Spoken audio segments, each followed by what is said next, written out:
Waktu itu pertanyaan daripada Kabar Reskrim adalah, lalu bagaimana dengan anaknya?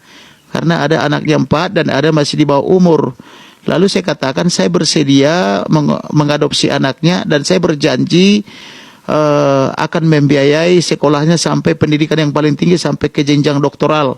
Yang penting jangan sampai orang berpikiran bahwa hukum di Indonesia bisa dipermainkan. Maka demi kepastian hukum dan keadilan, saya mohon dengan sangat supaya Putri Chandrawati segera dijadikan tersangka.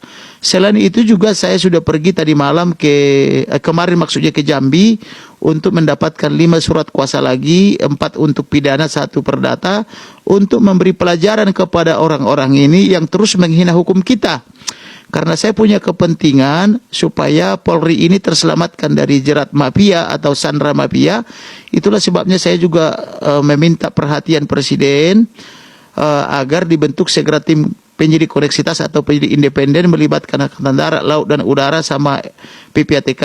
Tetapi sayang Presiden tidak begitu peduli, hanya mengatakan buka seterang-terangnya tanpa ada action yang nyata, sehingga kasihan institusi Polri di mana di kepolisian ini ada bekerja kurang lebih 427.000 sampai 430.000 Polri, tapi tersandra mereka itu menjadi buruk citranya hanya karena Presiden tidak mau membentuk tim penyidik independen. Perlu diketahui kenapa perlu tim penyidik independen ini, karena penyidik mulai dari perwira pertama, perwira menengah sampai perwira tinggi, mulai daripada bintang 1 sampai bintang 3, mereka sangat ketakutan. Kasihan mereka itu bekerja dengan sangat ketakutan.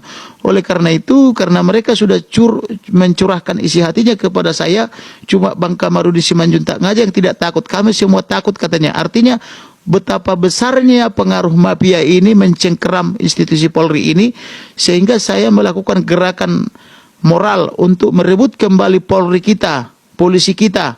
Karena kita sampai kapanpun ada negara ini kita memerlukan Polri. Oleh karena itu, ayo dong masyarakat Indonesia, kita selamatkan institusi Polri ini dari cengkeraman mafia.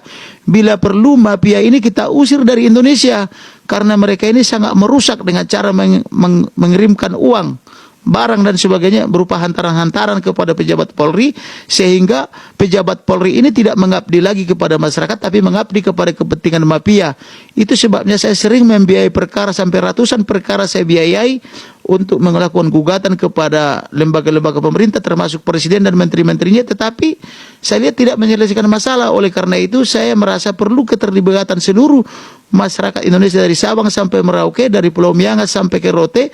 Ayo dong kita sama-sama kita selamatkan Polri, selamatkan lembaga-lembaga negara, karena inilah kejahatan daripada pemerintah atau government crime, atau inilah kejahatan organisasi atau organized crime, karena melibatkan Polri, Kompolnas, Komnas HAM, LPSK, Komnas Perempuan dan sebagainya. Oleh karena itu inilah waktunya untuk mereposisi Polri, jangan lagi dibawa kekuasaan politik, jangan lagi dibawa cengkeraman daripada mafia. Begitu kira-kira Mbak.